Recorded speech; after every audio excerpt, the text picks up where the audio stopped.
¿Qué tal? Buenas noches. Gracias por acompañarnos. Hoy vamos a interactuar esta media hora del programa con una persona que nos va a intentar iluminar algunos rincones oscuros de nuestra vida cotidiana. Y nada más y nada menos que la sabiduría del otro para tratar de ayudarnos a que parte de nuestra ignorancia no sea tan evidente, al menos, ¿no? Con Mirta Gellman, 30 minutos de conocimiento en el último Salva a Todos. 1, 2, 3, 4.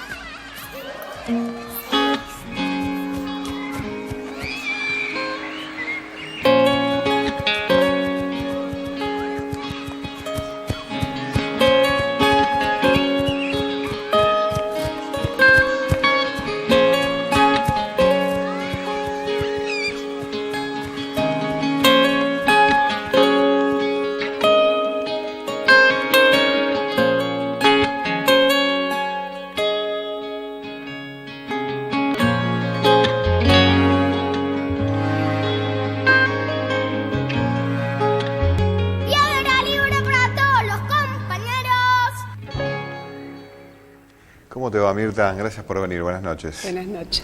Bueno, esta semana, hace ya varios días, ya a principio de año, estamos siendo testigos de algunas desconexiones entre el Estado con algunas decisiones en las tenencias provisorias de niños entregados a matrimonios que desean por lo menos cuidarlo en esa temporada de cuidados.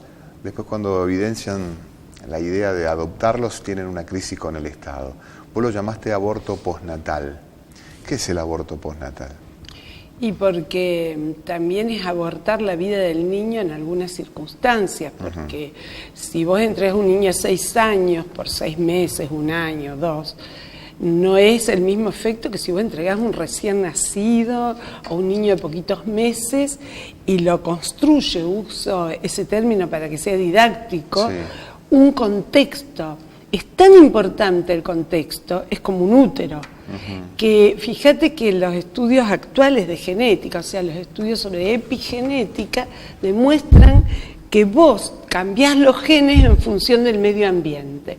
Y algo que opera con más intensidad que la nutrición proteica, que cualquier otra cosa, es la nutrición afectiva, o sea, la comunicación afectiva y el sostén amoroso de ese contexto. Sean familias fecundadas intraútero, en un frasco, como quieran, sean gestadas como sea, el niño recién nacido necesita que lo sostenga un medio que sea afectivo en primer término.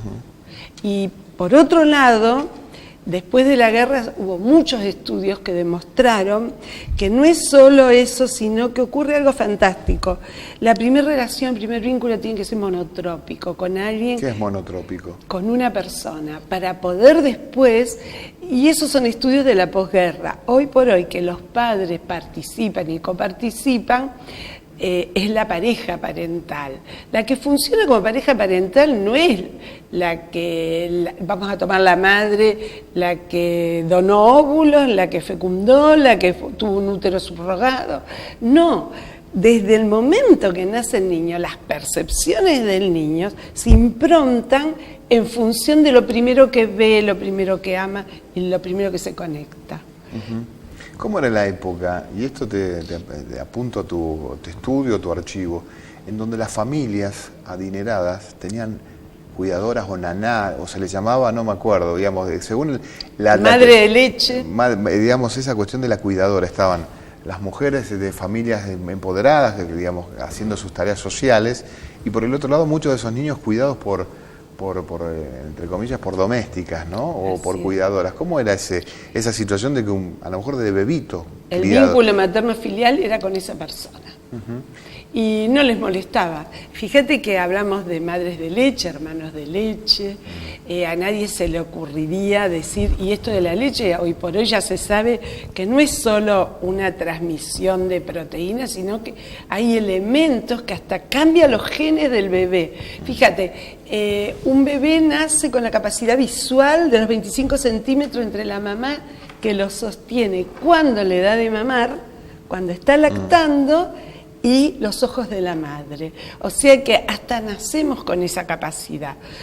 La persona que está, puede ya, digamos, cuando desapareció la madre de leche, yo siempre en mis consultas hacía la historia de la persona, como vos decís, del servicio doméstico, entre comillas, que funcionaba como madre complementaria para mí. Y era la que me traía los datos, la que me decía el currículo de patologías de ese niño y la que sabía de ese niño, ¿sí? Es verdad lo que vos decís. Porque se veía en clase alta. Era muy común. Inclusive hoy uno se los topa, a lo mejor en alguna situación vacacional, vos salís del país o lo que fuera. En algunos otros países está muy estandarizado eso. Dale, así que la que duerme con los chicos es esta persona, y el vínculo, la nana, la madre de leche, la cuidadora, era un vínculo materno-filial mucho más fundante que lo que es una madre por el hecho de que lo ha parido. ¿Se entiende? O sea que... Y lo que más impacta en las modificaciones cerebrales y lo que más impacta en el sistema perceptivo, o sea, en la percepción del niño, y funda sentimientos, sensaciones y reacciones, porque los comportamientos dependen de esto. Y de esto también depende que haya una nutrición normativa y que el chico pueda mamar cosas para que después no actúe agrediendo o autoagrediéndose. Y fíjate que esta pregunta tuya es clave. Por ejemplo, se descubren muchas cosas científicas. Cómo funciona, la gente cree que, por ejemplo, el útero subrogado, el útero en alquiler, es un útero como si fuera un depósito tipo incubadora. Este imaginario lo que funciona en algunas personas que creen que el chico depositado, a veces incluso, en las instituciones, crecían más los chicos de los cuales se enamoraba alguna enfermera o alguna cuidadora. O sea, cuando se establecía ese vínculo en instituciones, también se producía esta mejoría. Y yo hice una observación, porque a mí no me gusta hablar de que hice investigaciones, hice observaciones empíricas, porque había cosas que no aparecían en lo que yo estudiaba y las buscaba. Y esas observaciones me mostraron cómo cuando nacían, ¿te acordás? Cuando nacieron sextillizos, quintillizos en los embarazos múltiples, que se implantaban muchos óvulos, subía el peso, la altura, y desarrollaba antes el niño que alguna de la gente de la NER se enamoraba de ese chico. Ah, mira. Y eso es así. Y ahora, yo en aquella época no tenía elementos. Por ejemplo, en Padres Adoptivos jugaba con sacarle foto y ver cómo se parecen, el adoptivo con su papá adoptivo, que en esa época adoptivo era mala palabra, era alguien menos, pobrecito. Decían, y todavía tengo chicos con bullying. Era un insulto, decir, exacto. Pero callate adoptado, entre propios hermanos. Vos, en las peleas de hermanos uno le decía al otro, pero vos sos adoptado, como un dejo de... A mí me ha pasado, yo me creí mucho tiempo que era adoptado, pero yo era negrita, morochita, y mi hermano rubio. ¿Y te lo decía? Y me vivían jorobando con que yo era adoptada. ¿Y cargaste con eso, personalmente? Y no, porque sí se lo planteé a mi primer terapeuta y me dice, ¿estás segura que no lo sos? Y bueno, después me di cuenta que realmente yo me parecía mucho físicamente a mi papá. Y daba risa de cómo me parecía, entonces bueno, fui convenciéndome de que Pero esta cuestión de no salir de ese árbol familiar, ¿no? De esa rama, de esa raíz, de esa semilla. A un niño en un determinado momento evidentemente le hace un clic y busca ese origen, de qué árbol salir. Es que tiene que acceder a eso, fíjate, en las historias de los niños tiene que figurar no el donante de óvulo espermatozoide, el donante de célula, es absurdo, porque los chicos, por ejemplo, en Estados Unidos es común que vayan a un banco de semen y vendan su semen. Eso no es padre, aparte es peligroso considerarlos como padres, porque después pueden venir exigencias múltiples de cumplir con obligaciones paternas. O sea que es hasta absurdo plantearse que eso es ser padre. O sea, lo del momento de concepción se puede discutir desde lo cultural, desde lo religioso, cuando empieza a ser un niño. Ahora se revoluciona todo porque las imágenes objetivizan lo que uno imaginaba. Por ejemplo, cuando yo tuve mis hijos no había ecografía, jamás los podía ver antes. Pero no es lo mismo decidir acerca de una imagen que vos ves a tu hijo a algo que es abstracto e imaginario, ¿sí? Entonces eso va a modificar un montón de concepciones. Lo que sí, nosotros no nos podemos mover del lugar de que el interés superior tiene que estar en la crianza de ese niño. Por eso cuando, por ejemplo, hay embarazos múltiples, siempre alguien monotrópicamente se tiene que vincular a uno. Y después, o a la pareja, y fíjate que ocurre eso espontáneamente, tíos, abuelos, vecinos, todos como que prefieren uno y eso le ayuda al niño. Y después, a partir de ahí se puede dar las díadas, las tríadas y todo lo que es la socialización de un niño grupalmente. Pero son pasajes constitutivos. Entonces, cuando vos das, por ejemplo, en esto que se está viendo tanto ahora en familias de acogimiento, me gusta lo que vos decís, temporario. Sí, mira, cuando yo empecé a luchar contra estas desavenencias entre la política ante estas situaciones y lo que se veía científicamente, lo cual vivo luchando para que las personas que tienen a cargo estas decisiones realmente tienen que ser eruditos en el tema, no pueden ser digitados o concursados, entre comillas, porque tienen vínculos políticos. Eso se tiene que terminar. Se puede dar que a alguien realmente le interese presentarse porque le motiva el tema, es otra historia. Entonces, yo he visto mucha gente llegar, por ejemplo, cuando ayudé en la currícula del abogado especializado en familia, fue porque se notó que era una necesidad que ellos conocieran algo más de las leyes para poder decidir acerca de un niño. O sea, tendrían que saber algo mínimo de psicología, el tema del apego.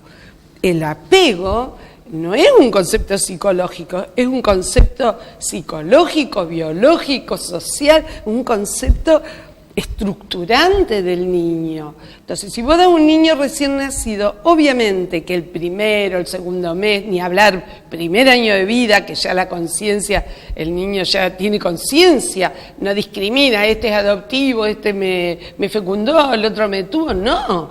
Es el vínculo que hace afectivo con la persona que siente que es su madre y su padre. Y yo estos casos de acogimientos transitorios, como se decía en el 70 y pico, después voluntarios, solidarios, todo como lo quieran llamar. Familias solidarias les llama el Estado Son hoy. eufemismos, son familias de acogimiento que ayudan para que el niño no sea institucionalizado. Pero cuando la política exige que esta familia de acogimiento sea una familia que no se encariñe con el niño, le hace terriblemente mal al niño porque lo mejor que le puede pasar es que sí lo quieran y sí se encariñe y queda grabado de por vida esta sensación. O cuando actúan quitándolo abruptamente, sin periodo de adaptación que hasta se exige en un jardín de infantes. Entonces, acá lo único que muestra un nivel de ignorancia, no quiero hablar de mala intención, de ignorancia absoluta de lo que es la constitución de un niño. Fíjate que en la época que yo ayudaba en el juzgado, pedí una balancita. Nunca el juzgado nombró pediatras. Nombraba psiquiatras directamente, como diciendo, no, esto para locos. Un problema de salud mental. Exacto, pero la salud mental de un niño sabe más el pediatra que el psiquiatra, o el psiquiatra puede acompañar al pediatra, pero cuando el chico no habla, ¿cómo haces para saber si está acogido bien en una familia y están estimulando su desarrollo? Las curvas de peso, de altura, de perímetro cefálico, el lenguaje, ¿entendés? Dan cuenta de si hay deprivación afectiva. Yo tenía madres, por ejemplo, que me mandaban del juzgado, ¡ay, lo amo! Recién se lo habíamos dado en adopción. ¡Lo amo! No puedo vivir sin él, y después lo devolvían. Esos eran casos tristísimos y muy, muy crueles para los niños. Terrible. No teníamos lo que se ve ahora. Sí había un movimiento familiar cristiano que pedía que no se conviertan en adoptivos los padres transitorios para evitar esta avivada de anotarse en la lista y después de ser padres voluntarios transformarse. Pero asimismo, cuando había un caso en que estaba establecido el vínculo, este vínculo biológico no se podía cortar, se reunían el juez, el movimiento familiar cristiano, la gente, se dialogaba y se buscaba la mejor salida para el niño. Fíjate que hay una jueza acá, Valeria Vittori, que implementa esta estrategia. Muy valiente el fallo. Totalmente, muy valiente siempre. Y a mí la verdad que me indigna, me saca el sueño.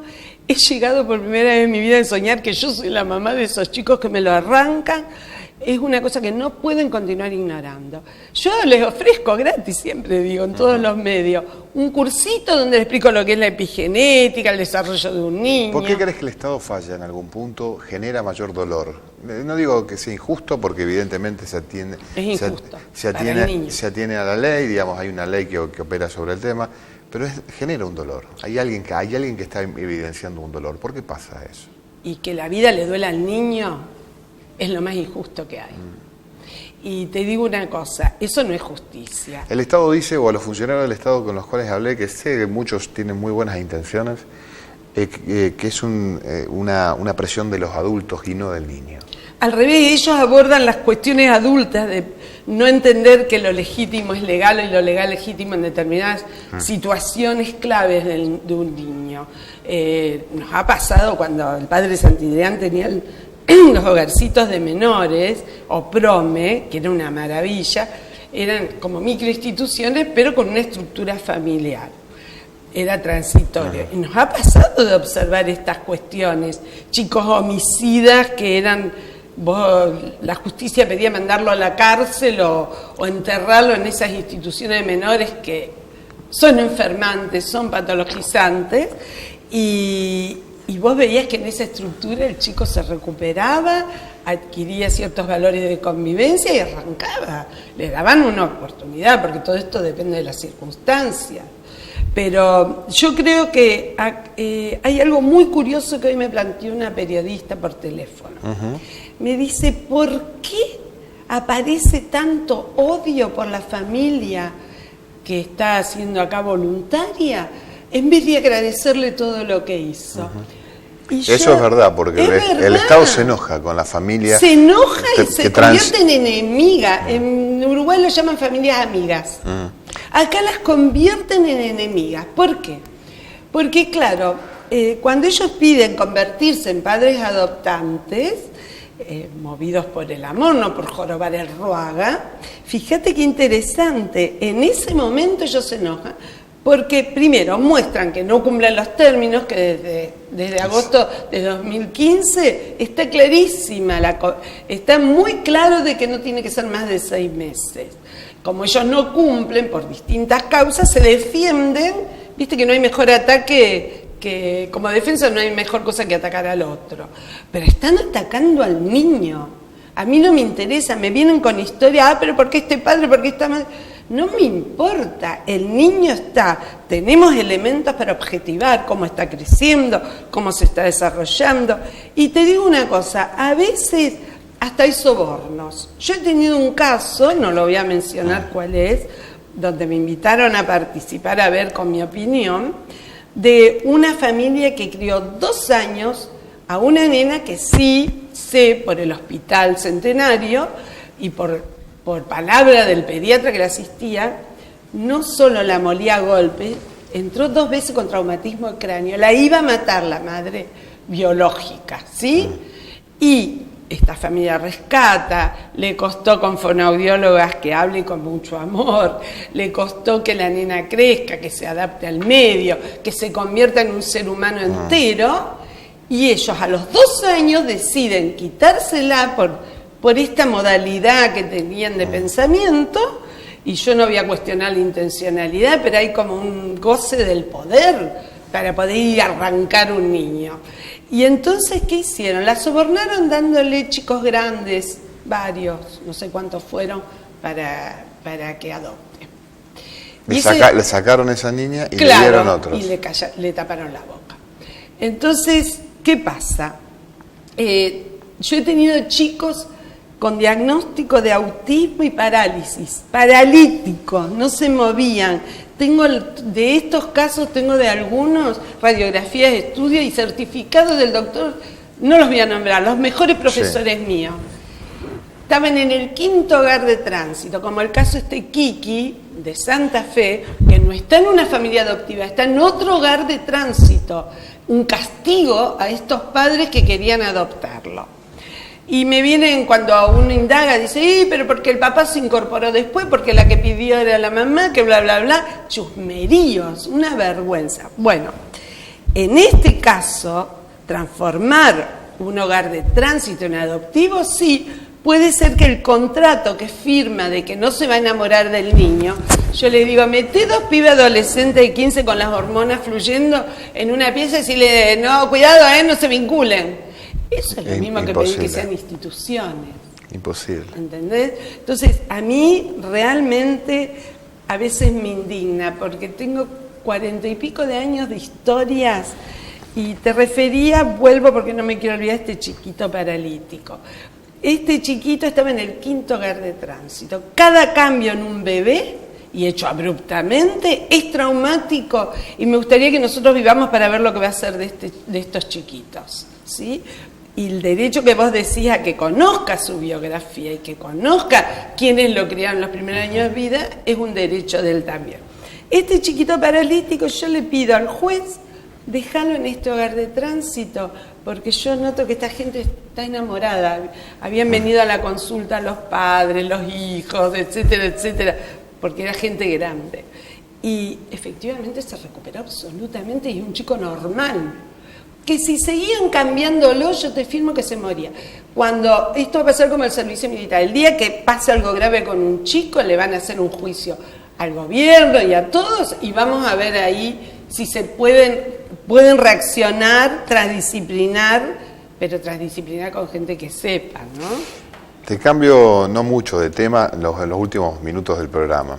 Se está discutiendo hoy en la Argentina, ya hay reuniones de comisión a partir de estos días, la interrupción de los embarazos, la despenalización del aborto, darle un protocolo médico, jurídico, a profesionales de la medicina para que puedan intervenir esa situación. Sabemos que quien quiere practicarse un aborto de hace mucho tiempo a esta parte lo puede hacer en sanatorios de mucho cuidado. Sí, si tenés dinero, por supuesto. Y si no, los riesgos de una muerte. Por suerte en la ciudad de Rosario ya hace muchos años que no hay personas que fallecen por esta situación. Porque en los hospitales se atienden. Porque en los hospitales hay... Y en los sanatorios siempre se atendió, nada más que era oculto. Era oculto. ¿Qué pensás vos de esta discusión? Que evidentemente si hay algo oculto, hay algo hipócrita también, ¿no?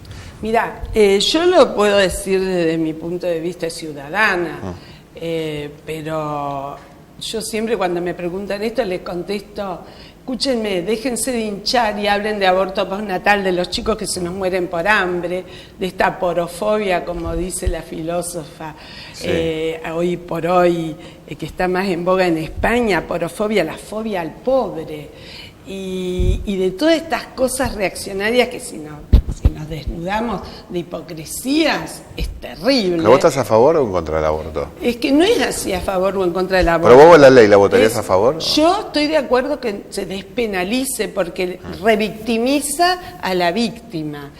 Pero sí que, o sea, yo me dediqué la vida a dar educación sexual desde el año 1969 para prever. Esto se puede prever hoy por hoy, se puede prevenir totalmente. ¿Por qué existe? Porque justamente vos no podés pedirle, voy a usar las palabras de ellos, y mientras que no vamos a poner un forro si estamos en pedo, te dicen los chicos en un boliche. Y la verdad de la milanesa es eso.